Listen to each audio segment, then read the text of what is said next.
চতুর্থ শ্রেণী গণিত, চতুর্থ শ্রেণী অধ্যায় ৯ পরিমাপ। নাম্বার ৪ কি বলছে?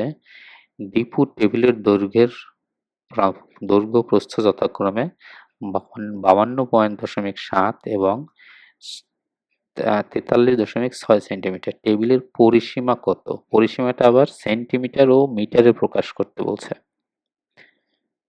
তোমরা কোশ্চেনটা বারবার পড়বে, যদি একবার বুঝতে না পারো তাহলে বারবার পড়বে। বলছে কি দীপু টেবিলের দৈর্ঘ্য ও প্রস্থ যথাক্রমে, মানে দৈর্ঘ্য ও প্রস্থ, দৈর্ঘ্য প্রস্থ যথাক্রমে মানে হলো যেটা আগে সেটা আগে। দৈর্ঘ্য 52.7 সেন্টিমিটার এবং প্রস্থ 43.6 সেন্টিমিটার। টেবিলের পরিসীমা কত? আমরা জানি পরিসীমার একটা সূত্র আছে।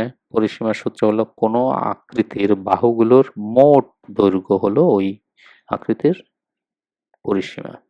এটা একটা ছবি দিয়ে বুঝাই দিই।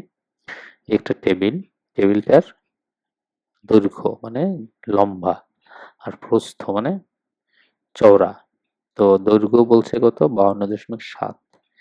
তো দৈর্ঘ্য যেহেতু দুই দিকেরই দৈর্ঘ্য সমান হবে 52.7 এবং প্রস্থ 43.6, তাই দুই দিকেরই প্রস্থ সমান হবে 43.6। তাহলে এখন পরিসীমা কত হবে?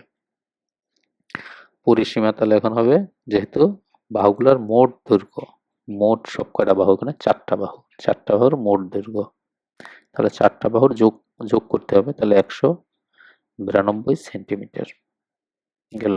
এগুলো মোট পরিসীমা। এখন বলছে কি সেন্টিমিটার ও মিটারে প্রকাশ করি। এখন আমরা কি 192 সেন্টিমিটার পাইছি, এখন মিটারেও বলতে হবে যে মিটারে কত। তাহলে আমরা জানি কি 1 মিটার সমান 100 সেন্টিমিটার সমান 1 মিটার।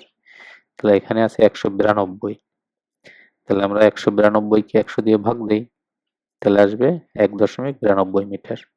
তাহলে উত্তর 192 সেন্টিমিটার বা 1.92 মিটার। Thank you.